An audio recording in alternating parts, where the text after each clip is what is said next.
Bueno, pues vamos a ver. La idea sobre todo era comentar un poco el concepto de la estrategia en un mundo bipolar, que suena tan peculiar, ¿no? Esta pantalla no tiene nada que ver con el diseño de fuera, estaba jugando con ella y, lógicamente, quiero imitar a un videojuego, ¿no? La idea sobre todo de hoy es contar un poco, bueno, pues qué es el tema del diseño y la estrategia, sobre todo en el mundo que nos movemos, y después de muchos años pues trabajando en muchos entornos, muchas compañías, con muchos clientes y muchos países, pues ha quedado un momento que lógicamente, pues que ya después de muchos años, este año hice 51, pues lógicamente ya empiezas como a reflexionar, ¿no? A veces piensas que te queda más, o que tienes ya más pasado que futuro, ¿no? Entonces, bueno, llega un momento que reflexionas y dices, bueno, ¿qué es lo que has aprendido, ¿no? Y siempre he descubierto al final que me ha movido una cosa en mi carrera que ha sido, como llamo, las 3 Ps, ¿no? Uno es el propósito, que yo lo llamo la causa, porque el propósito lo veo mucho de marketing ahora. La causa es como algo que nos une a todos, ¿no? En la comunidad de diseño siempre se notó que se compartía mucho, y esto es un ejemplo en Garaje, que mantiene una tradición de compartir que se ha perdido en muchas otras compañías, ¿no?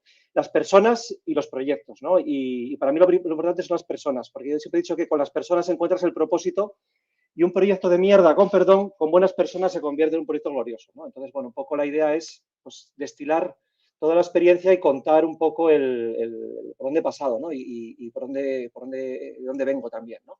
Y bueno, y este mapa que vemos aquí digamos, es un poco un timeline que hice hace un tiempo para un curso, un timeline de los cambios que veo en tecnología que yo he localizado. Obviamente ha habido muchísimos más. Esta presentación siempre va a estar muy sesgada, porque lógicamente se basa en la experiencia de un hombre blanco, europeo, de clase media, en un país occidental, ¿no? Y con relación con la tecnología. Lógicamente me pierdo absolutamente de todo, ¿no? Pero bueno, lo naranja que veis allí es toda la parte, digamos, donde ha transcurrido mi carrera, ¿no? Y básicamente pues hemos visto la llegada de Internet, de la web, que es cuando empecé a trabajar. Los navegadores eran negros, no había navegador, y básicamente pues fue empezar a construir las primeras webs, empezar a construir las redes sociales, aplicaciones móviles, inteligencia artificial, todo, ¿no? Y lo que hemos visto siempre es que ha habido un patrón, ¿no? Y como decía Mark Twain, la historia no se repite, pero a veces rima. Y tenemos un momento que es cuando empieza un cambio y todo el mundo dice que qué estupidez lo que haces, ¿no? Como le pasa a muchas startups, Airbnb, Uber, pues Apple mismo, ¿no? Parecen todos como unos losers. Y resulta que lo que están haciendo es una estupidez, ¿no? Luego, cómo mola lo que haces, y luego, pues cuando ya se asienta y madura, pues se vuelve algo que aburrido, ¿no? Y así vamos viendo en diferentes oleadas, pues un poco que se repite la historia, ¿no? O que rima, más o menos, ¿no?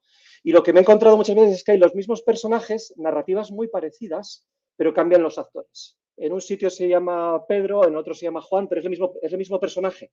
Es como James Bond, ¿no? Que va cambiando los malos y James Bond, pero siempre es James Bond contra los malos, ¿no? Pues básicamente la idea un poco es que hemos vivido un poco unos patrones que se repiten, ¿no? De llegada, de qué estupidez lo que haces, qué tontería, luego de repente empieza a molar, empiezan a entrar inversores, empieza a entrar gente que quiere hacer negocio, obviamente, y luego ya se convierte en algo normal, ¿no? Y ahora estamos un poco en un momento de suspensión, ¿no? ¿Cuál es la estupidez que hay ahora, ¿no? Hay gente que dice es cripto, blockchain, la inteligencia artificial, cualquier cosa, ¿no? Y qué crisis nos va a venir también, ¿no? Entonces, bueno, si vemos un poco la foto que veis aquí, esto es un poco, pues, cuando yo empecé a trabajar, lo que había arriba y ahora más o menos dónde estamos, ¿no? Y un poco es la pregunta que yo me hago muchas veces, es si estamos mejor. Yo creo que sí, tenemos muchos retos por delante, pero estamos bastante mejor que en aquellos años, creo. Hay mucho que arreglar, obviamente. La tecnología ha arreglado cosas, pero ha estropeado muchas otras por la falta de tacto muchas veces, o de empatía, ¿no? En muchos casos, ¿no?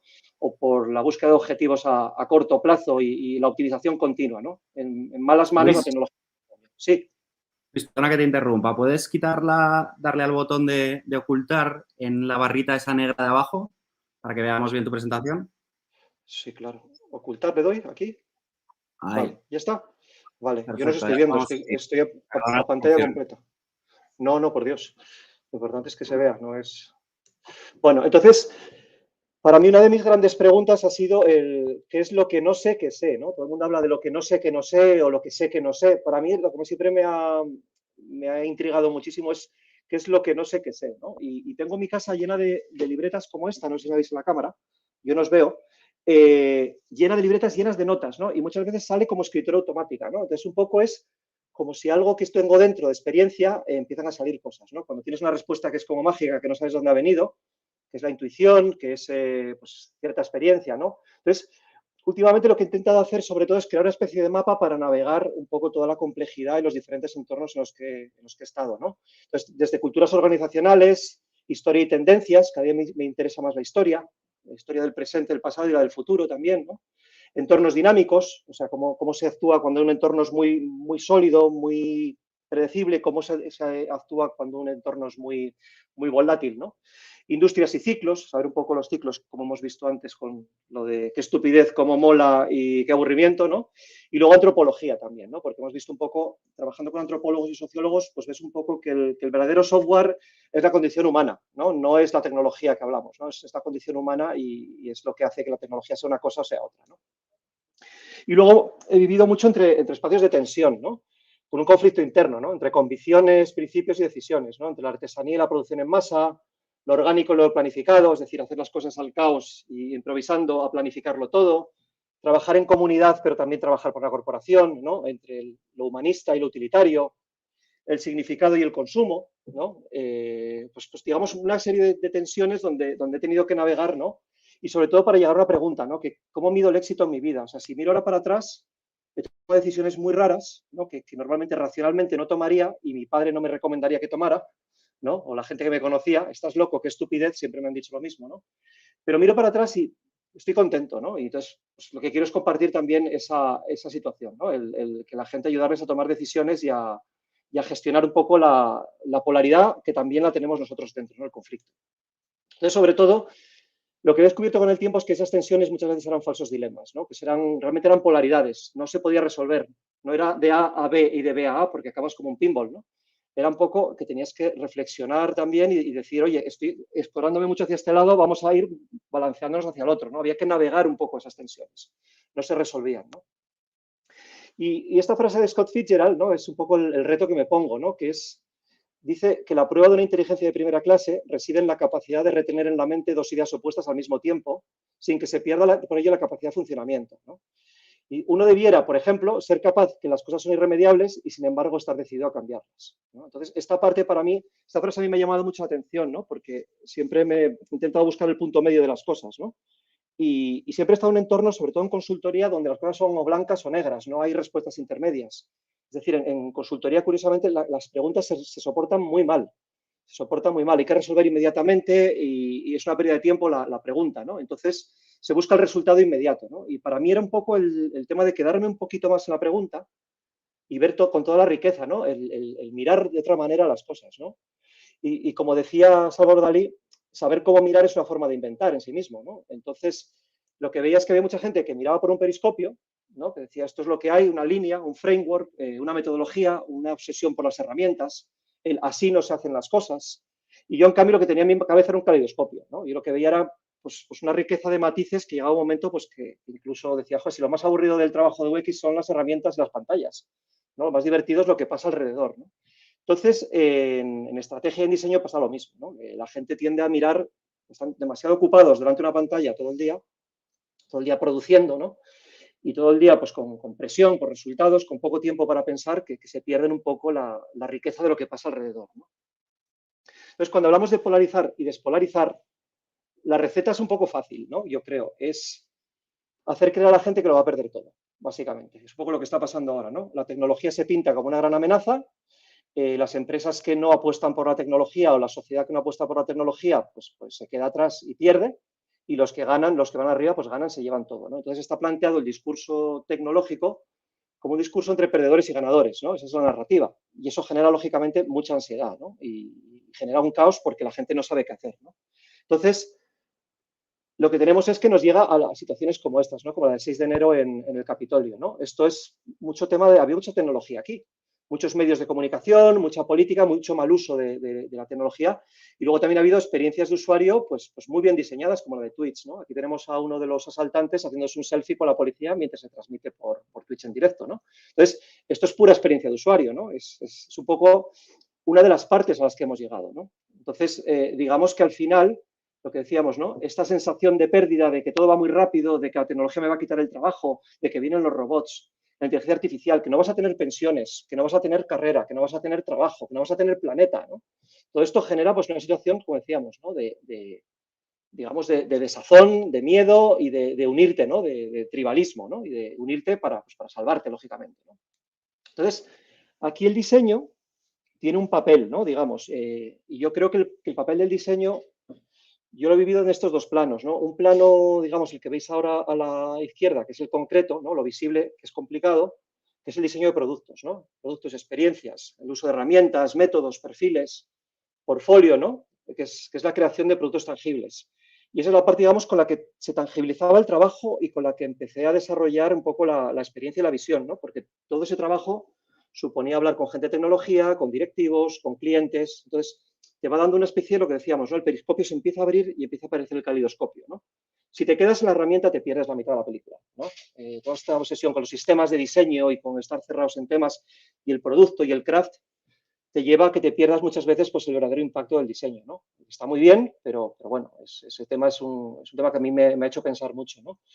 Luego, por otro lado, está la parte abstracta, ¿no? Que es lo invisible y lo complejo, ¿no? Que es generar el cambio pues, a través de la especulación de escenarios, crear visiones, conversaciones, mucha política, es decir, mucho convencer, mucho generar relaciones con gente que puedas movilizar, ¿no?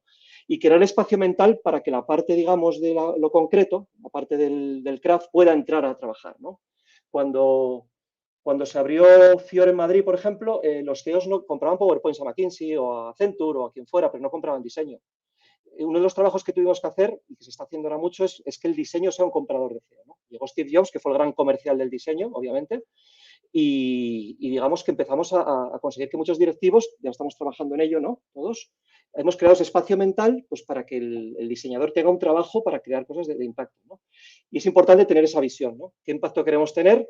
Y luego seguir manteniendo esa identidad, ¿no? Que nos une porque es lo que nos hace ser, digamos, un poco esa comunidad que comparte, ¿no? Que seguimos aprendiendo. Entonces, bueno, el diseño, si lo miramos bien, cuando piensas en la interfaz, ¿no? El caso de Uber, ¿cómo pasó que de una interfaz bien hecho, ¿no? Una cultura organizacional con infraestructura, con un mercado, pues se llega a una revolución social, ¿no? Manifestaciones y todo. Entonces, con estos niveles de capas, la idea es decir un poco que lo concreto, que es la interfaz, el producto, al final tiene muchas capas por encima, ¿no? Entonces, según vas teniendo experiencia y vas haciendo más proyectos, pues vas subiendo, ¿no? Te vas encontrando que juegas en diferentes pantallas, ¿no? Y esto es como la película esta de Kung Fu, que está en una torre de 7 pisos y al final tiene que matar al gigante, ¿no? Pues un poco eso, ¿no? Según vas subiendo, hay más interlocutores y más invisible es el diseño, menos se habla de él. Lo que tienes que hacer es crear espacio para el diseño, ¿no? Y es un poco el gran cambio que hemos vivido en este tiempo, ¿no? Entonces, el problema del diseño, para mí, cuando la gente dice, yo me gustaría hacer un mundo más humano, a mí me da pánico, ¿no? Porque creo que el problema es que el mundo es demasiado humano, ¿no? Para lo bueno y para lo malo. Y que precisamente se habla un poco con reconectar con la naturaleza, ¿no? Reconectar con la naturaleza porque la humanidad nos ha desconectado de ella, ¿no? Con toda la tecnología, todas estas capas de abstracción, de redes, de tecnologías, de números, de edificios de cristal donde la gente habla de sostenibilidad, pero resulta que es que no se pasa el día en el edificio o en un avión, ¿no? Entonces, el tema es que yo creo que hay que deshumanizar un poquito, ¿no? Y aquí llega un poco esta frase de Nietzsche, que la pongo para hacerme el intelectual. Yo de Nietzsche he leído muy poquito, lo justo, para poder citarlo en alguna cena, ¿no? Pero a mí siempre me identifica con esta frase, ¿no? Que es un poquito el lado oscuro, ¿no? Cuando te lo encuentras, ¿no? Dice que aquel que lucha con monstruos debe cuidar de no convertirse en un monstruo. Porque cuando miras a largo tiempo el abismo mira dentro de ti, ¿no? Y el diseño yo creo que muchas veces se encuentra en esta parte, ¿no? En la parte de, por un lado, de la comunidad, del servicio, por otro lado está el ego, por otro lado están los resultados, está el dinero, el resultado a corto plazo. Entonces, aparece pues digamos, la experiencia de usuario, ¿no? Y la experiencia de usuario tiene muchas facetas, ¿no? Esto que veis aquí, estamos hablando de la experiencia de usuario, ¿no? Y hablan aquí, en este contenido, veis que habla de una experiencia de usuario muy intuitiva, ¿no? Muy simple, intuitiva y muy configurable, ¿no? Que se personaliza, ¿no? Y que te permite comunicarte muy fácil, ¿no? Y en tiempo real. Parece un móvil, ¿no? Pues no, pues es este fusil, ¿no? Este fusil que tiene un sistema de guía, tiene sistemas de inteligencia artificial y lo que te permite pues es matar gente, ¿no? Con una experiencia de usuario fascinante, ¿no? Entonces, tenemos esto por un lado, ¿no? Tenemos esto, ¿no? Estos son fábricas, pero también es Madrid, que parece que es una continuación del mismo paisaje, ¿no? Con las chimeneas echando humo, ¿no? Esto me hacía gracia con la pandemia, bueno, no me hacía gracia, es un poco la decepción, ¿no? Todos prometíamos, como si fuera Nochevieja, que íbamos a cambiar y al final hay más coches que nunca, ¿no? Y estamos un poco más en las mismas, ¿no? Entonces, bueno, están pasando cosas. Por otro lado, esta obsesión por el crecimiento nos lleva también a que ya, pues digamos que todo el tema del behavioral economics, ¿no? Que a mí es una cosa que me preocupa, ¿no? Porque parece un juego, pero es serio, ¿no? Cuando ves niños con problemas de depresión, ¿no? Y cómo se explota a la gente por el dato y para sacar la cartera, ¿no? Y ves un poco que pasamos de experiencia de cliente a explotación de clientes, ¿no? De la optimización web a la optimización de los usuarios, ¿no? Y de la inteligencia artificial a la empatía artificial, ¿no? Y estos son artículos que pone gente donde con todo el descaro del mundo te dicen qué tienes que hacer pues, para manipular la mente, ¿no? Eso lo hemos hecho, hemos jugado mucho con ello siempre, el SEO, la publicidad, pero es que ya es tan descarado que el diseño se mete en una situación peligrosa, ¿no? Que es ser parte de esto, porque tú antes diseñabas un producto, pero bueno, era un producto tonto, no hacía nada. Y le hacías publicidad, la gente podía verla o no. Ahora el problema es que el producto envuelve al usuario, se adapta, está personalizado y va adaptándose pues, para sacarle más, ¿no? Y lo vemos con temas de adicción tecnológica y con toda la crisis que ha habido de adolescentes en redes sociales, ¿no? Entonces, la esperanza es que estos señores, pues parece que lo van a arreglar, ¿no? Como veis aquí, pues estos señores de traje todos, hombres, el que encuentre una mujer, pues 1 euro por mujer, pues mira, con el otro cenas, si encuentras mujeres, no, ¿no? Se reúnen, la COP26, se reúnen y ¿qué pasa? Pues no hay sorpresa, ¿no? No se arregla nada, digamos. El mundo lo que está haciendo es maquillando muchas cosas que va a seguir como estaba, va a intentar ganar tiempo porque realmente no saben qué hacer, ¿no? Y ha sido, pues digamos, todo el mundo dice que ha sido un fracaso.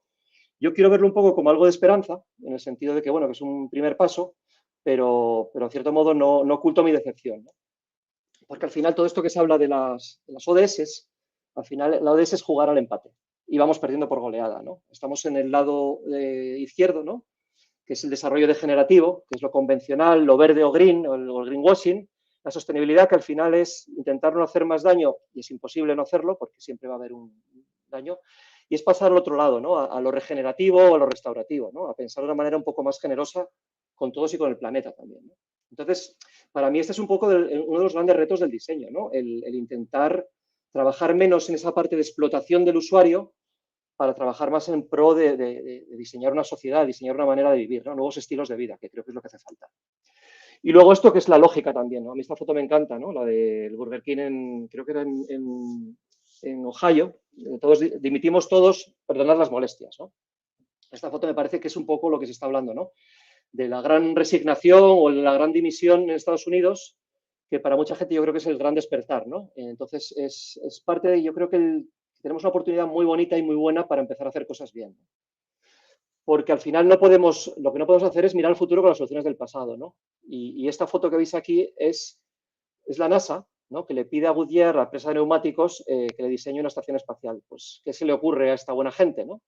Pues hacer un neumático que además es bueno porque lo pliegas, lo envías al espacio, le metes oxígeno, lo hinchas y ya tienes la estación espacial montada, ¿no? Y es lo que pasa, ¿no? Cuando miras un poco con los ojos de un oficio o de una tecnología o de una mentalidad pues del pasado, ¿no? Entonces, bueno, están apareciendo pues, opciones. Esta Mervede en Utrecht, que es una ciudad de alta densidad sin coches, que está diseñada para socializar, que además han quitado parte del río, de la carretera para poner ríos, o sea, están devolviendo el espacio a la ciudadanía. O sea, hay gente que está imaginando, ¿no? En Holanda, curiosamente, hay muchísima gente que está haciendo cosas muy buenas. Estoy trabajando con alguna empresa holandesa y la verdad es que es una pasada porque la mentalidad y el adelanto que llevan en temas de sostenibilidad y economía circular, pues lógicamente es un país pequeño, obviamente, pero no tiene nada que ver con lo que vemos por aquí, ¿no?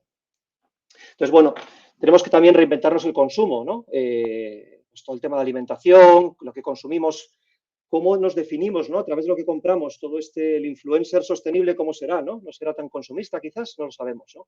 Pero hay que redefinirlo y hay que trabajar en ello. Y esto sí que se podría hacer un poquito más sexy, ¿no? Sí que se podría trabajar en esto para hacerlo más interesante. O sea, hacer publicidad de esto, pues yo creo que cualquiera sería una perita en dulce, ¿no?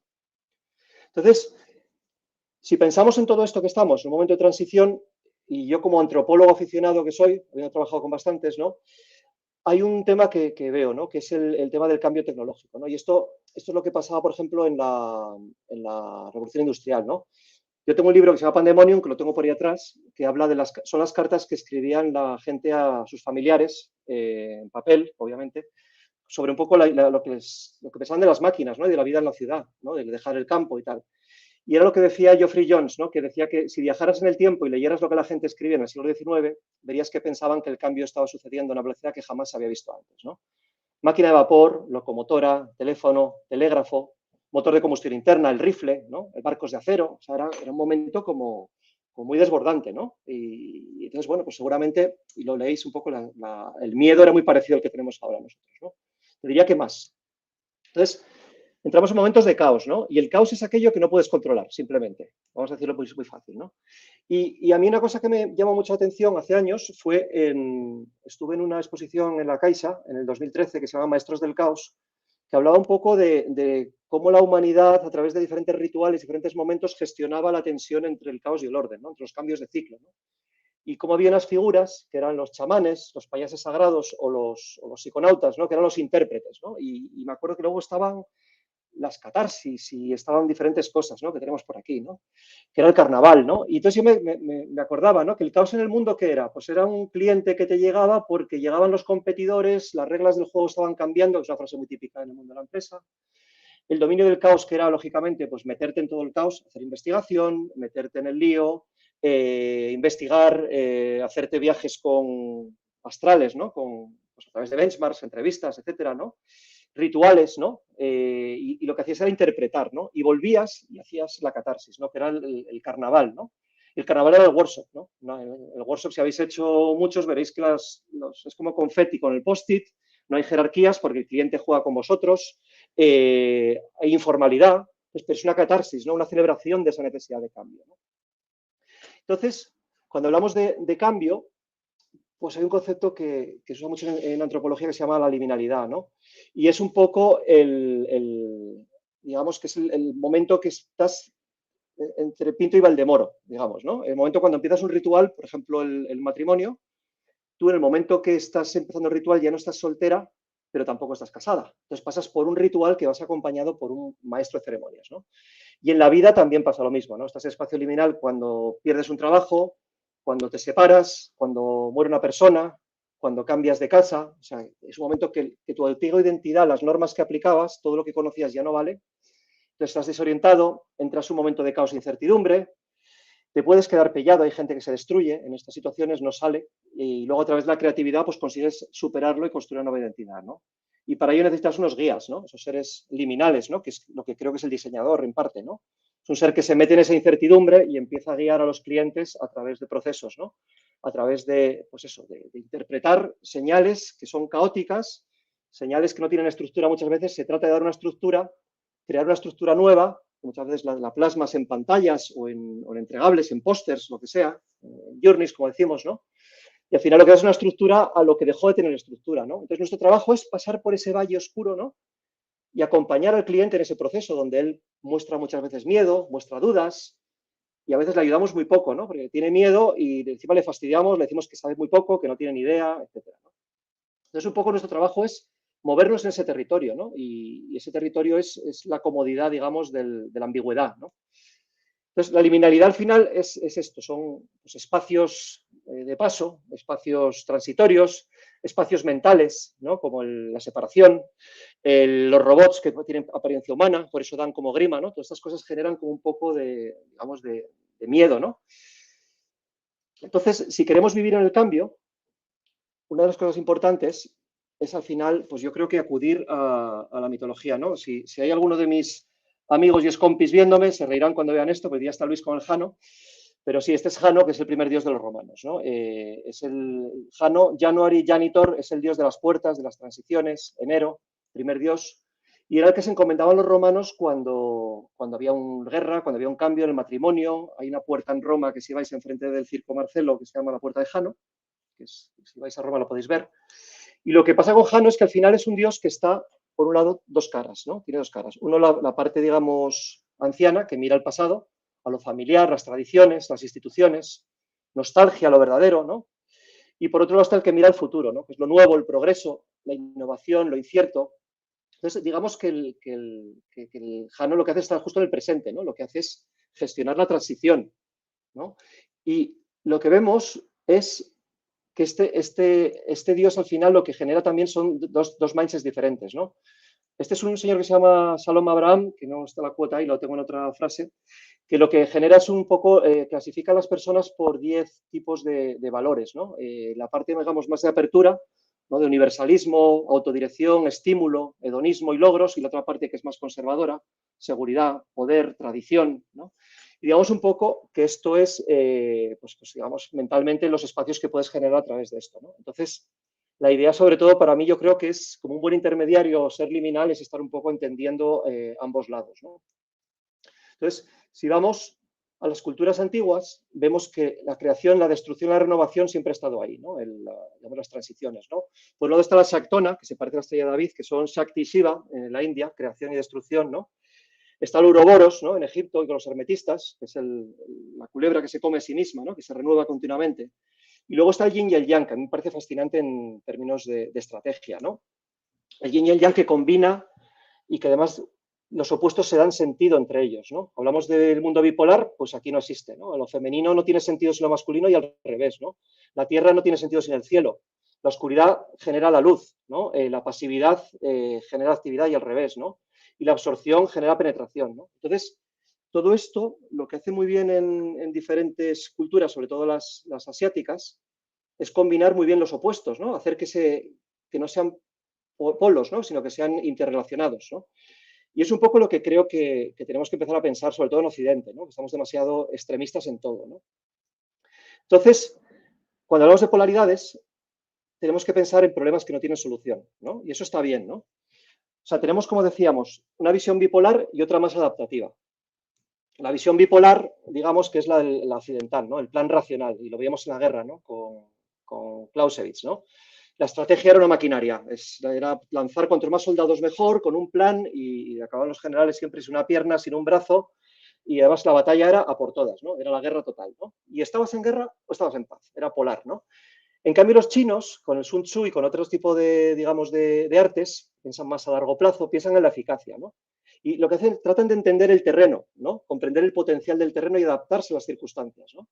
Y sobre todo, usan estratagemas, usan pues trampas, cambios, apariencias, juegan mucho, ¿no? Entonces, la diferencia entre paz y guerra es muy difusa, no se entiende, porque al final lo que pretende muchas veces es ganar la guerra sin que haya batalla, ¿no? Entonces, para ello, ¿qué es clave?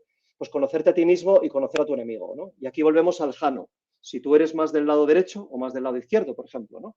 Es importante conocerse pues, para saber cuando estás en el otro lado cómo actuar y cómo interpretar, ¿no? Entonces, lo que decíamos, al final lo que tenemos es que hay mucha diferencia entre cuando tienes que resolver un problema, que es la mentalidad de siempre, hay que pasar de la centralización a la descentralización, ¿no? Que lo vamos a ver el ejemplo ahora, o bien la polaridad, que es algo que gestionar, ¿no? Nunca se arregla, no hay solución, solo se puede navegar entre el polo A y el polo B, ¿no? Y aquí vamos a ver un ejemplo, ¿no? Tenemos, por ejemplo, centralizar y descentralizar, ¿no? Centralizar, por ejemplo, si empezamos a la izquierda arriba, empezamos con necesitamos estándares y procesos para escalar. De repente bajas abajo y dices, joder, parecemos un ministerio, así es imposible innovar. Te vas a la otra parte de arriba y dices, seamos ágiles, trabajemos en células y squads. Y de repente otra vez. Esto es un caos, cada equipo va por su cuenta. Vuelves arriba, necesitamos estándares y procesos para escalar. Entonces, te pasas el día gestionando, ¿no? Y el problema es que estamos en un mundo muy solucionista, ¿no? Esta es la tecnología mágica que lo va a solucionar todo. Hay que pasar ahora a la innovación porque sí, cuando hay muchas cosas que conservar, creo. Vamos a pasar a descentralizarnos, vamos a pasar a trabajar en casa. Entonces, nos pasamos el día pues un poco volviéndonos locos, esquizofrénicos perdidos porque no sabemos gestionar polos, ¿no? Y esto creo que es una de las grandes claves que hay y que como diseñadores tendríamos que ser intermediarios en eso, ¿no? Entonces, hay un mapa que me hice con todas estas ideas, supongo que estaréis, no sé si estáis ahí todos y todas, y si estáis bien, sé que voy rápido, porque es que como acabo la presentación ahora, no sé si me va a dar tiempo a acabarla. Ya le he dicho a Carlos que si no, corta la llamada y yo sigo hablando solo, no pasa nada. Como no os veo, pues no. Estamos ¿Vale? aquí, estamos escuchando, tómate el Voy a tiempo toda que castaña. necesites, que estamos enganchadísimos. No te preocupes. Vale, luego ponéis a 0,5 en el YouTube si queréis verme con más calma, algún trozo, porque siempre hablo como si estés a 2x está o a 3x, ¿no? Vale, entonces, bueno, esto es importante, ¿no? Lo que decía de lo de conócete a ti mismo y conoce el entorno, ¿no? Y a veces, si te has preguntado por qué a veces te encuentras fuera del lugar de trabajo, Y a mí me pasaba, ¿no? Que durante mucho tiempo echaba la culpa a cierto tipo de compañías de que eran ellos los culpables de que yo estuviera mal, ¿no? Y de repente me di cuenta, joder, si el único gilipollas aquí, el único factor en común ha sido tú, el resto ni se conocen entre ellos, o sea, no pueden conspirar, no hay WhatsApp para conspirar, para decir, vamos a fastidiar a Luis, que ya viene, venga, que esto le jora, vamos a fastidiarle, ¿no? Entonces, fue la gran pregunta, ¿no? Y como digo yo, se me reveló a los 40. Y dije, anda, pero si el elemento común aquí era yo, y siempre se ha repetido, pues igual que decía al principio, ¿no? Los mismos personajes con diferentes personas, pues en mi cabeza siempre se ha generado la misma ópera, ¿no? Con diferentes sopranos y tenores, pero siempre las mismas óperas, ¿no? Y eso es un tema que viene bien, ¿no? Y conocerte para saber dónde y cómo funcionas mejor, ¿no? Entonces, ahora no voy a hablar de diseño, pero para mí, sobre todo, piensa como si hablara de ello y pregúntate cosas, ¿vale? Es un poco la idea que os paso. Si os fijáis, no he hablado de UX, ni de sistemas de diseño, ni de pantallas, ni de interacciones, ni de marketing, ni de nada. He tratado de entrar un poco en la parte más del software, ¿no? Hablar desde la abstracción casi, ¿no? Entonces, hay que preguntarse muchas veces quién eres, ¿no? Y qué piensas, qué sientes hacia tu trabajo, ¿no? ¿Dónde estás? O sea, qué tipo de empresa, qué tipo de trabajo realizas, para quién, con quién, cuál es tu estilo de trabajo, ¿no? ¿Eres estructurado, desestructurado? ¿Qué está pasando alrededor, ¿no? ¿Cuál es el mandato que tienes, ¿no? ¿Qué se mueve alrededor tuyo, ¿no? Para ubicarte, ¿no? Y luego, ¿qué hay que hacer, ¿no? ¿Qué te están pidiendo? ¿Qué se espera de ti? ¿no? Entonces, es importante entender estas cosas y conocerte a ti mismo y conocer tu entorno, como decíamos con el modelo del Sun Tzu, que lo veías abajo, ¿no? Conocer a ti mismo y conoce tu entorno, porque al final tienes que saber dónde trabajas, ¿no? Y aquí tenemos, por ejemplo, dos tipos opuestos de sectores, ¿no? Por un lado están las empresas tradicionales, que son los maestros del CAPEX, tienen mucho activo, ¿no? Activo físico, mucha gente. Como digo yo, muchas empresas pagan por culos y otras pagan por cabezas, ¿no? Lo que paga por culos, pues paga por horas. Y eso lo ves con el teletrabajo, ¿no? Ahora todos a la oficina. ¿Por qué? Porque tú cobras por tener el culo sentado en esta silla, ¿no? Con la cabeza da igual porque trabajas de cualquier sitio y te fías, ¿no? Pero el caso es que el maestro del CAPEX al final lo que quiere es pues, digitalizar, acabar con la puñetera transformación digital que se le resiste, el meterse en temas de software as a service aprovechando la nube, optimizar workflows y procesos, crear plataformas, marketplaces, cosas de estas. ¿no? Y renovarse un poquito también para ser atractivo para la nueva generación. Y luego está la generación de la nube, por así decirlo, ¿no? que están sobre todo pues, las startups que hacen bastante sencillitas, son combinaciones de tecnología open source, que escalan muy rápido y son servicios bastante básicos la mayoría, ¿no? Pero son negocios que hacen de una manera y de una filosofía diferente, ¿no? Y que necesitan crecimiento y profesionalizar las funciones, ¿no? Empezar a desarrollar sus primeras departamento de recursos humanos, su departamento de finanzas y escalar las operaciones, ¿no? Eso es muy complicado, ¿no? Entonces, nos queda un tercero, que está un poco fuera, que son los geeks, ¿no? Y estos son con los que yo he solido trabajar mucho hasta que estuve con temas de consultoría, ¿no? Y siempre está rodeado de geeks. Y el geek lo que te dice es lo que va a venir dentro de 10 años. ¿no? Las empresas que tenéis en el lado izquierdo están trabajando en lo que se hablaba, nosotros en Decoctel lo hablamos hace 10 años. Pues ahora están hablando como si fuera algo nuevo, ¿no? Yo me acuerdo de mi amigo Juan Lupión metiendo cortefiel en la nube de Amazon cuando Amazon casi ni tenía nube, ¿no? Era una cosa, estaban 4, Slicer y poco más, ¿no? Y estábamos todos allí. Y estábamos haciendo la nube cuando no existía, ¿no? O Eduardo Manchón montando Panoramio con Google Maps cuando Google Maps casi no existía, ¿no? Y luego les compró, ¿no? Entonces, los geeks te dicen un poco por dónde va el tema, ¿no? Y muchos están en la parte de qué estupidez, que es lo que le decimos los viejos, ¿no? Y poco a poco le diremos, joder, cómo mola, yo como quiero ser joven y tengo crisis de mediana edad, me quiero pegar a vosotros y aprender y hablar de cripto también, ¿no? Entonces están con cripto, con DAOs, que son modelos súper interesantes de red, ¿no? Con el metaverso, juegos, otros ya más frikis de investigación se meten en biología, vehículos autónomos, temas de sostenibilidad a lo bestia, ¿no? Hay una generación joven que no son youtubers, pero que están investigando. Yo cuando doy clases es una cosa que me encanta, ¿no? La energía que te da la gente joven porque realmente dices, joder, es que tengo que darles mi experiencia y ellos su energía y podemos hacer algo grande juntos. ¿no? Entonces, lo importante que es, pues es al final tener vitalidad, ¿no?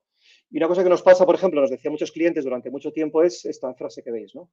Nuestros clientes, inversores y empleados o se mueren o se nos duermen, ¿no? Y son las empresas que dejan de ser interesantes, que al final lo único que les queda es pagar, ¿no? Pagar gente unas cantidades de pasta indecente para que vayan porque realmente no tienen mucho más que ofrecer, ¿no? Entonces, bueno, la idea sobre todo es intentar pues, construir, digamos, un modelo, que es el modelo que he ido construyendo mentalmente todo este tiempo y que lo uso con algunos clientes con los que trabajo ahora. Esto es un resumen, ¿eh? O sea, no, hay más fondo detrás, pero bueno, la idea es explicarlo, ¿no? Por un lado, lo que veis en un lado es el negocio lineal, que está muy basado pues, en el mito fundacional de la organización, porque estamos aquí, cómo hacemos las cosas, nuestra historia, el legado, nuestras ortodoxias, que es cómo pensamos que funciona el mundo, ¿no? Y la industria, ¿no? Somos una aseguradora, las aseguradoras siempre hemos hecho esto así, ¿no? Entonces es un pensamiento jerárquico y lineal, ¿no? Y en el otro lado, que es la parte más de visión de futuro, está, pues digamos, las nuevas compañías, ¿no? Que funcionan más de una manera no lineal y muy en red, ¿no? No tienen estructura prácticamente, son muy volátiles, por eso son muy ágiles, ¿no? Y están muy pendientes de qué necesita la sociedad, qué tecnologías hay, qué pasa en el medio ambiente, política, economía. Entonces, están tan cerca del mercado y de las necesidades de la gente de verdad que les permite crear productos, pues lógicamente, que crecen y escalan. Y ahí podemos tener justo en ese lado a un Elon Musk hace años, ¿no? En principio con un PayPal, luego con un Tesla, con un SpaceX o Amazon también, ¿no? Siempre se ha movido en ese territorio donde ha detectado las necesidades del cliente y lo que ha hecho ha sido servirlas, ¿no? En cambio, en el otro lado, las estructuras que hay por encima de entre un CEO, la distancia al cliente es tan salvaje que muchas veces pues eso, hablan de I love cliente, que lo hemos visto en muchas organizaciones, ¿no? Y luego, pero no saben ni quién es, ¿no? O es el que les dice de la agencia de marketing de turno, ¿no? Que ponemos las fotos de un plus, todas, que son todos, pues eso, chicas muy guapos tomando cafés en cafés hipsters, ¿no? Entonces, todo esto coincide, como veis en la parte de abajo, con la estabilidad por un lado y la volatilidad por otro, ¿no? Y abajo es el ciclo de la industria, ¿no? Todo lo que se va a la izquierda está en decline y desaparición, ¿no? Y muere, ¿no? Y la parte de delante es la magia, es lo que no sabes, es la adivinación prácticamente, ¿no? Entonces, en este framework lo que he intentado crear es decir, oye, ¿cómo puedo despolarizar un poquito más esto? Y entonces en su día me inventé un modelo que son los 4 estados de la materia, ¿no? Que son el sólido, obviamente el líquido, el gaseoso y el plasma, ¿no? El plasma no sabía que existía hasta hace unos años, que lo dijo un compi de Accenture, y el plasma es lo que decía Nikola Tesla, todas las chispas, ¿no? Que veis por ahí, pues básicamente es eso, ¿no? Es como más que el fuego casi, ¿no? Entonces, bueno, esto es un poco como trataría yo de despolarizar, ¿no? Por un lado tenemos lo sólido y lo líquido, que ahora os voy a explicar qué es, ¿no? Como la parte más pegada a la industria tradicional, al modelo de negocio que ya funciona, que es tangible prácticamente, y por otro lado, la parte, digamos, gaseosa y plasma, que es la parte más futurista, que es la más volátil, la más adaptable, la que más rápido va, ¿no? La que más riesgo tiene también, por otro lado, ¿no? Hay gente que le mola y su mentalidad es gaseosa o plasma, y hay gente que es más líquido o sólido, ¿no? Entonces, bueno, cada uno tiene un papel, ¿no? Entonces, si os acordáis antes, cuando hablamos del modelo aquel de Jano y luego los 10 valores que decía Shalom a Schwartz, ¿no? Aquí vemos un poco que podría coincidir, esto va forzado, pero podría coincidir un poco con las ganas de estabilidad y las ganas de apertura, ¿no? No quiere decir que una persona que tiene una mentalidad gaseosa no se encuentre dentro de una compañía grande intentando montar una startup, ojo. Pero al final la idea es cómo combinamos los cuatro estados, ¿no? Y para eso hay que entender que diferentes estados requieren diferentes mindsets, ¿no? Y esa parte es bastante importante, ¿no? Entonces, si explicamos muy rápido, más todavía, los 4 estados, por un lado tenemos la parte sólida, que es lo que puedes tocar, ¿no? Es tangible, que es el núcleo de la operación, ¿no? Que es el algoritmo de la industria. Yo meto tanta pasta por aquí, lo paso por mis sistemas y saco tanta por allá, ¿no? Y es todo optimización, eficiencia, costes, todo para ello se necesita burocracia, se necesita una jerarquía que genera un estatus además, con lo cual es muy difícil retar, ¿no? Mucha especialización y es muy lento pero muy seguro, ¿no? Ahí sí vas a tener estabilidad, ¿no? Y en diseño también pasa, ¿no? Hay burocracias del diseño, ¿no? Los sistemas de diseño no deja de ser una manera de montar una especie de burocracia para pues, mantener un sistema que funcione y que sea escalable, ¿no? La burocracia no lo digo como algo despectivo, como todo tiene su lado bueno y su lado malo, ¿no? El sistema de diseño, si es adaptable, pues lógicamente te da una escala y una potencia muy, muy, muy bestia, ¿no? Si se vuelve limitante, pues es otro tema, ¿no? Mantenimiento y luego el tema del design operations, ¿no? Que es crear una estructura de diseño que permita la evolución continua, ¿no? Lo líquido es la experiencia, es decir, si yo tengo 2 aseguradoras, Mapfre y Zurich, el algoritmo sólido es el mismo, es un negocio regulado, son todos muy parecidos. Los juries os salen clavados. Pero la parte líquida, que es la experiencia, es la que empieza a diferenciarse, ¿no? Y es la interacción con el núcleo, con qué canales, con qué touchpoints, qué datos se usa para medir tu satisfacción, si están pendientes de ello o no, si mejoras la experiencia o simplemente lo que haces al cliente es bombardearle a campañas y a cosas y luego servirle mal. Y aquí hablamos un poco de rediseño, optimización de Customer Experience y el marketing, ¿no? Esto para mí es más marketing que otra cosa. Son rediseños, pero es una optimización, básicamente. Ahí ya sabes lo que tienes que hacer, ¿no? Está claro todo y es una mejora sobre lo que ya tenías. Si nos pasamos al otro lado, que es de donde vienen ya, digamos, las empresas que ya no son de industria, resultados y crecimiento son más sectores, telco, seguros, energía, funcionan sólido y líquido, ¿no? Pero la otra parte, lo gaseoso, por ejemplo, puede ser un PayPal que llega y ataca a la banca, un WhatsApp que ataca a las telcos, un Netflix que llega y ataca a las empresas de media, ¿no? ¿Y por qué es gaseoso? O vapor también podría ser. Pues porque está montado, viene desde la nube prácticamente, ¿no? Te aparece un Uber, te llega como si fuera una nube y empieza a absorber los coches y las llamadas a través de un móvil, ¿no? Sus estructuras son virtuales, usan nuevos modelos, porque no tienen CAPEX, como decíamos, no tienen capital fijo muchas veces. Se basa mucho en la nube, con tecnologías open source bastante chuflas muchas veces, combinadas con mucha gracia, ¿no? Y mucha creatividad. Se basa mucho en redes informales, son rebeldes, les gusta experimentar, no pasa nada, ¿no? Y aquí el diseño es mucho MVP, muy generalista, muy de prototipos, hacer un producto. O sea, en otro lado es hacer sistemas, en el otro lado es hacer una optimización o un funnel realmente, y aquí es growth hacking, producto y es continuo, ¿no? Es el continua volatilidad, ¿no? Y por último, el plasma, ¿no? El plasma es lo que llamo la magia, ¿no? Que son tecnologías que aún no se entienden. ¿Qué es el NFT? Pues no lo sé. A lo mejor entre un poco pasa gaseoso y ya la gente empezará a entenderlo y a interpretarlo, ¿no? Pero de momento muchas cosas que aparecen ahí, la inteligencia artificial hace unos años, que además los medios ayudan mucho a mitificar esa inteligencia artificial que era Terminator, que resulta que es una macro y que tiene la misma inteligencia que una lavadora, o sea, mi lavadora tiene inteligencia artificial, por eso dice Samsung, ¿no? Son tecnologías experimentales, nuevos modelos de organización, como los DAOs, ¿no? Como decíamos. Hay mucha autogestión, mucha autonomía, mucha interrelación y un propósito que guía, ¿no? Pero también tendencia a disiparse. Entonces, es una fuerza pues, que hay que concentrarle, hay que hacerla gas, luego hacerla líquida y luego pasarla a sólida, ¿no?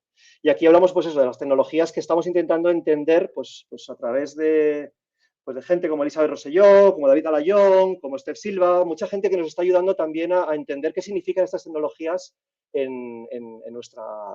el futuro, ¿no? Cómo se puede incorporar de una manera no puramente tecnológica, pero también de manera humana, ¿no? De entender, oye, ¿esto qué impacto tiene? Y para el mundo que queremos, porque creo que no se le puede dejar únicamente a los ingenieros el decidir, o a los consultores, qué tipo de mundo queremos hacer, creo que es un debate que tenemos que participar muchos y el diseño creo que tiene, si lo hacemos bien, si no nos ponemos especialitos, ¿no? Creo que tenemos la capacidad de generar ese diálogo, ese diseño invisible que genera espacios pues, para crear cosas de verdad que tengan impacto y que estemos orgullosos, ¿no? Entonces, para llegar a las conclusiones, hay que dejar de hablar de diseño y actuar como diseñadores. Es decir, hay que ser un poco, como decíamos, como el Sun Tzu, ¿no? El estratagema, ocultarse.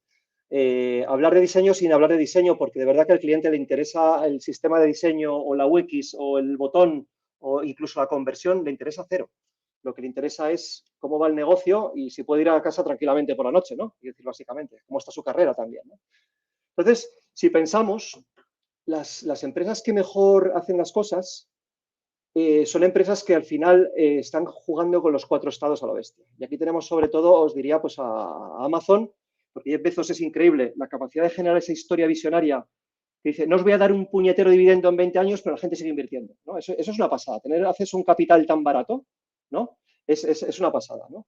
Entonces tienen historias visionarias, ¿no? Que ilusionan, que generan pues ganas de trabajar, generan orgullo. Luego dentro pasan cosas, obviamente, todas las partes cuestionadas y hay mucho PR y mucha relación pública, pero lo que hacen es que leen y dan forma al futuro, ¿no? Son gente que crea el futuro. Luego están muy pendientes también a la vez de ejecución de resultados. Es decir, una cosa sin otra no funciona.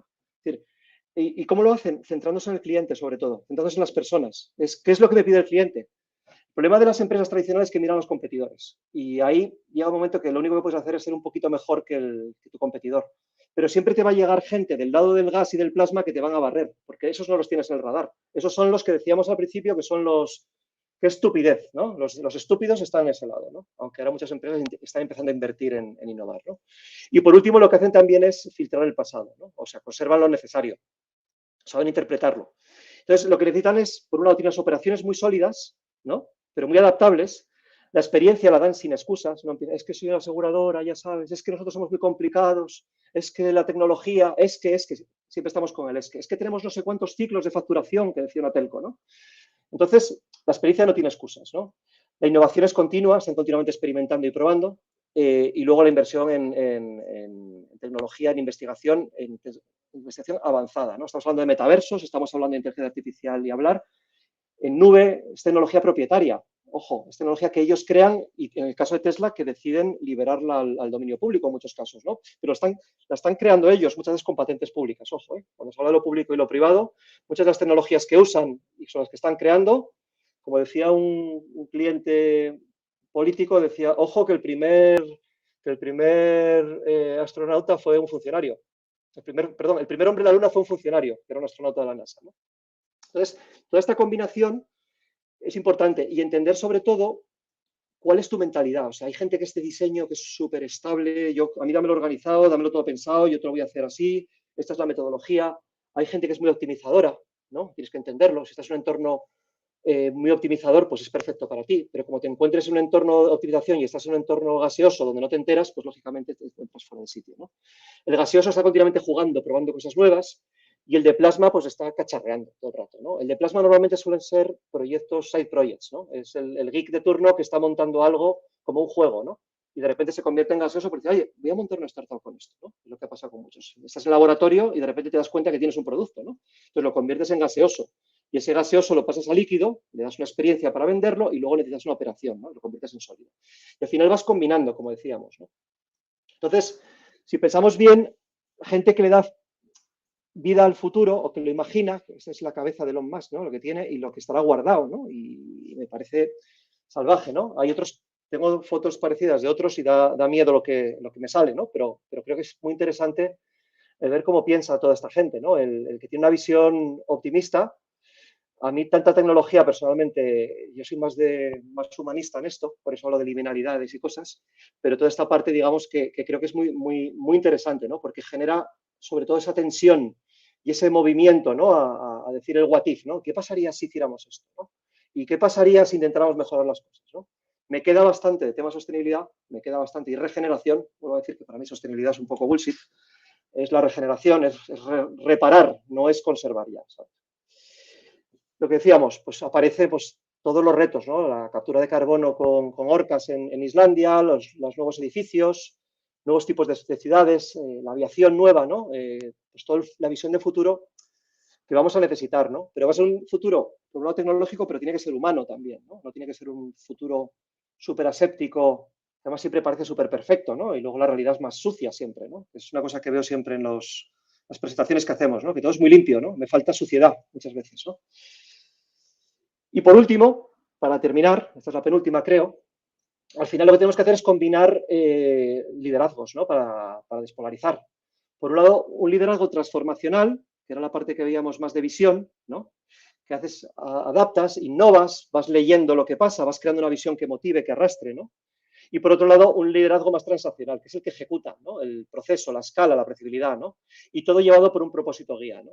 Y en medio es el balance, ¿no? Es un poco lo que hablamos del Jano, del Yin y el Yang, y de intentar mantener, digamos, de alguna manera una dirección, ¿no? Que no, porque a mí lo que me pasa es, yo suelo tirar mucho a la visión, soy muy gaseoso, tirando a plasma. ¿Qué pasa? Que si no tengo a alguien de operación debajo, me voy como un globo que lo sueltas y se va, ¿no? Y luego hay gente, por ejemplo, que es muy de operación, que si le dejas operar todo el rato y no contrapesas, pues al final lo que pasa es que se duermen los empleados, se duermen los clientes, se duermen los inversores, ¿no? Por eso decimos que un poco la polarización es que son de operaciones, es que ya sabes, los consultores, no, es que ya sabes los diseñadores, es que ya sabes los de izquierda, los de derecha, los blancos, los negros, ¿no?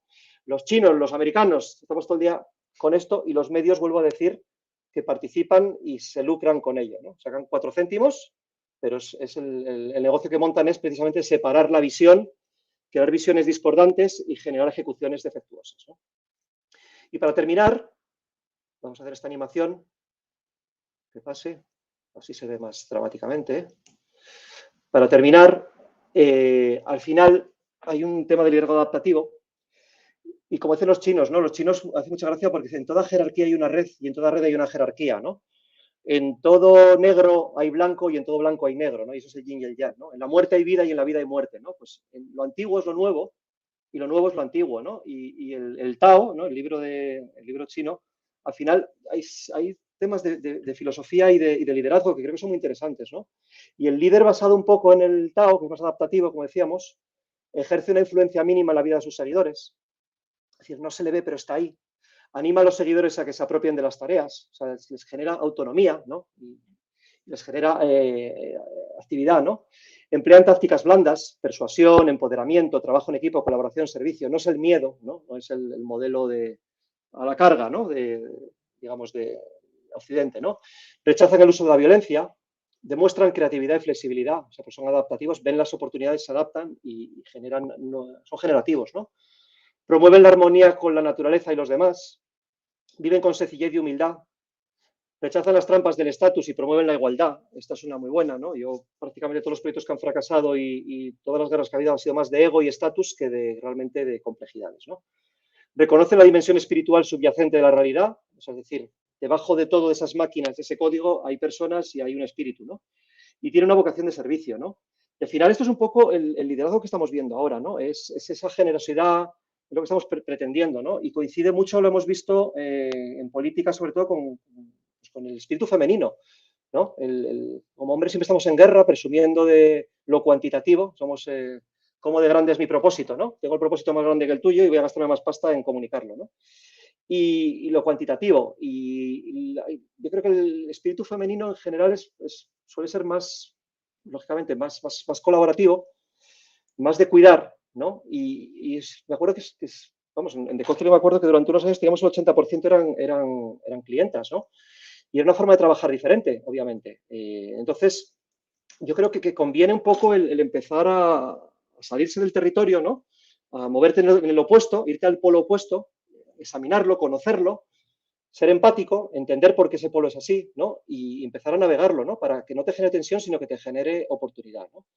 Y para acabar, cuando se habla de polaridades y de pues, todo el tema, pues digamos, de que no hay arreglo, pues esto es seguramente lo conozcáis, ¿no? Es en la Primera Guerra Mundial de 1914, estaba el frente alemán y el frente británico, ¿no? Y la noche de Navidad hubo una tregua de Navidad, y decidieron salir, después de haberse estado matando, decidieron salir a jugar un partido de fútbol, ¿no? En tierra de nadie. Jugaron el partido, se celebraron, se enseñaron las fotos, yo creo que fue un momento pues histórico, ¿no? Y fue un ejemplo, ¿no? De cómo gente joven, enviada a luchar por las pasiones, el estatus y los egos de otras personas, pues se meten en un lío, se matan todos, pero cuando les dejas solos, al final se entienden y se hablan, ¿no? Y eso lo he visto con políticos, ¿no? Muchos políticos que en la tele parece que se llevan mal, resulta que en persona se llevan bien, pero es el papel que les piden, ¿no? Entonces yo creo, viendo esta foto, que es la final, yo creo que es interesante, ¿no? Porque ahí es un ejemplo de despolarización. Todos estos chavales a la noche siguiente estarían matándose otra vez, ¿no? Pero tuvieron la oportunidad durante un momento y la aprovecharon, ¿no? Y hicieron un momento histórico, ¿no? Y creo que es un poco el trabajo que creo que como diseñadores tenemos. Podemos crear esos espacios para hablar, ¿no? De empatizar, de que veas al otro, de dar oportunidades, de crear conversaciones pues que muchas veces van más allá de los números, del código o de la última tecnología de moda, ¿no? Y básicamente es eso, ¿no? La charla era un poco, como os decía, la he terminado hace un rato, entonces no sabía si la iba a terminar a tiempo, por eso voy tan rápido. Y básicamente era un poco contaros pues, cómo hablar de diseño sin hablar de diseño y yéndose un poquito por peteneras también, ¿vale? Entonces, esa es un poco la charla y ya estoy, básicamente. Espero que os haya entretenido, cuanto menos.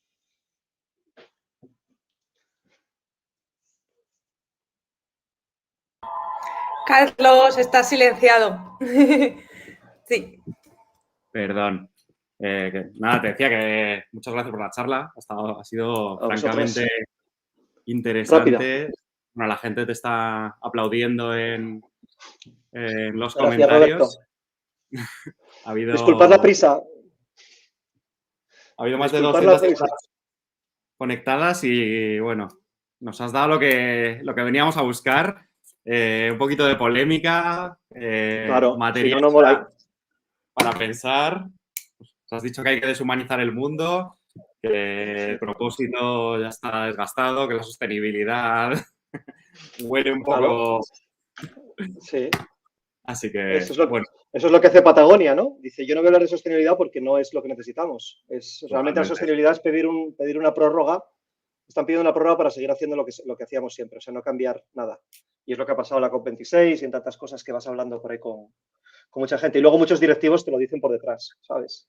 Eso es lo bonito del diseño, es que genera esa conversación que es más humana precisamente, ¿no? Y es la conversación del back office, ¿no? El off the record es súper interesante. Por eso digo muchas veces que, joder, que intentéis enganchar con los clientes, que intentéis entender al cliente y darle servicio, que la experiencia de la gente de experiencia de usuario es malísima. Pues siempre, no, es que no me entiende el cliente, es que no tiene ni idea, es que no entiende mi arte, ¿no? Somos como los elegidos, ¿no? A interpretar la condición humana. Y que entiendan el back office del cliente porque es la manera de seducir y de ganarte un espacio, ¿no? Para cambiar las cosas. Si no te quedas en el niño rebotado en la esquina, pues como no quieren jugar conmigo, pues no respiro y se joden, ¿no? Y creo que es un poco eso, ¿no? El entender y empatizar. Sí, que Si no, cambiar la polaridad va a seguir. Sí. entre esos dos ámbitos, ¿no? Ese más generativo y otro más operativo y saber jugar en las dos ligas para entenderse con los clientes. No, y sobre todo saber quién eres. Yo no soy nada operativo. Fui operativo hace muchos años, pero ahora no sabría operar algo. Ayudo a gente a montar operación, pero desde la visión. Y necesito siempre a alguien que me complemente. Es como si fuera una pequeña molécula, ¿no? Si no, y eso es lo que tienes que saber, que al final, pues un Steve Jobs, que era el storyteller, y estaba Bosnia, que era el ejecutor, en Google era lo mismo, en Yahoo, todas las startups tienen un ejecutor y un storyteller. Entonces tienes que saber que solo no vales un duro y que además el que puede vivir de verdad es el operacionista, porque ese tiene la operación ya, es el que genera la pasta. El de visión, como se ponga a contar películas y hacer teatro, pues pero va a vivir mal, porque eso es arte ya. Bueno, pues se nos ha acabado el tiempo, pero vamos a hacer un par de preguntas y cerramos, ¿vale? Porque yo creo que a todos nos está sabiendo a poco. Bueno, yo pido perdón por la velocidad, ¿eh? Ha estado perfecto. Mira, la primera pregunta es, si crees que las redes sociales realmente ha sido algo diferencial, algo que realmente ha creado un caos superior o que, como has dicho con el ejemplo de Pandemonium, siempre estamos en un momento en el que esta tecnología va a destruir el mundo. A ver, yo creo, es como todo, volvemos otra vez, como decía Aristóteles, el Jano y el Yin y el Yang, in medio virtus, ¿no? Hay que mirar de los dos lados, ¿no? Y por eso pongo a Nietzsche, ¿no? Cuando miras al abismo, el abismo te vuelve la mirada, ¿no? Y el que lucha con monstruos, tenga cuidado de no convertirse en monstruo, ¿no? Básicamente es eso, lo que veo en las redes sociales, y de hecho hay muchas empresas que llevan toda la moderación, lo que ven por debajo es brutal, y es lo peor de la condición humana. Pero por arriba se ven cosas malas, pero también se ven cosas muy buenas. Yo no sería quien soy si no fuera por las redes sociales. De hecho, descubrí el año pasado que soy el tercer usuario más antiguo de Twitter. O sea, no lo uso. De hecho, decía lo que te decía, que era un bar muy bueno y ahora ponen garrafón, ¿no? Es lo que te decía con el garaje de ideas. Oye, si es un bar muy bueno, no me llaméis, no pongáis garrafón, ¿no? Y he conocido a mucha gente, he dado muchas charlas, me he inspirado muchísimo, conexiones que jamás me hubiera imaginado. A ti, Carlos, y a muchas cosas que hemos hecho juntos ha sido gracias a redes sociales. Entonces, sí que veo gente que, como están preparadas pues, para absorber tu tiempo y tu atención y explotarte, ¿no? Y lo vemos de una manera súper descarada con todo el tema de behavioral economics que se está aplicando, que creo que hay que regularlo, sinceramente, y se regulará. Lo que estamos viendo es eso, que hay gente pues, que las redes sociales les usan a ellos, ¿no? Entonces hay que ser consciente de esa parte. Entonces, yo creo que ha sido maravilloso hacer una cosa, pero creo que el balance ha sido positivo, positivísimo, realmente. Sin redes sociales no hubiéramos tenido vacunas. Creo, sí. por ejemplo, por eso. Absolutamente. Nos pregunta Alberto Barreiro, Luis, ¿qué pasa si lo sólido y lo líquido ya no es posible? Es que lo sólido está ya ahí puesto, está todo súper asentado, Alberto. Los sólidos son estas empresas con la mentalidad ya completamente cerrada, que no quieren mover nada y que van a la COP a hacer el papelón, ¿no? Y a poner un puestecillo de CO2, ¿no? Y con una hoja, ¿no? Y ya está, somos sostenibles porque tenemos un puestecillo en la COP, ¿no? Que lo hemos visto también en Madrid cuando fue. Y esos son más sólidos que, eso sí que no tienen manera de arreglo. O sea que lo que quiere es licuarse para ganar más dinero con los clientes, obviamente, pero esa parte hay que trabajársela. O crear una digamos, una alternativa, que es el trabajo de lo gaseoso y de lo plasma, ¿no? Crear cosas que pongan, que es lo que hizo Tesla con la automoción, que es lo que hizo PayPal con los pagos, etcétera, ¿no? Pues crear esas alternativas. Bueno, Luis, creo que, aunque no oímos a la audiencia, yo podía oír la cantidad de screenshots que se estaban haciendo de tu tabla de lo sólido, lo líquido, gaseoso y plasma. Mucha gente lo estaba comentando en los comentarios, en el chat. Así que, bueno, nada, muchísimas gracias por por hacernos pensar, por este ratito tan divertido y tan interesante. Y nada, pues eso, muchas gracias. Pues estoy a vuestra disposición. Cualquier cosa, yo encantado. Ya sabéis que yo soy fan para mí, la mejor empresa de diseño de España, que es Garaje Ideas, por filosofía, forma de ser y cultura. Y siempre estoy encantado de colaborar con vosotros. O sea que para adelante. ¿Vale? Muchísimas gracias y seguir así. Por el piropo. Por supuesto. Pues nada. Vivi, Luis. Bueno. Vale, pues nada, que a todos os esperamos el 9 de diciembre para hablar de diversidad en la comunicación con Graciana D'Antoni de Facebook. Así que nada, buena tarde a todos.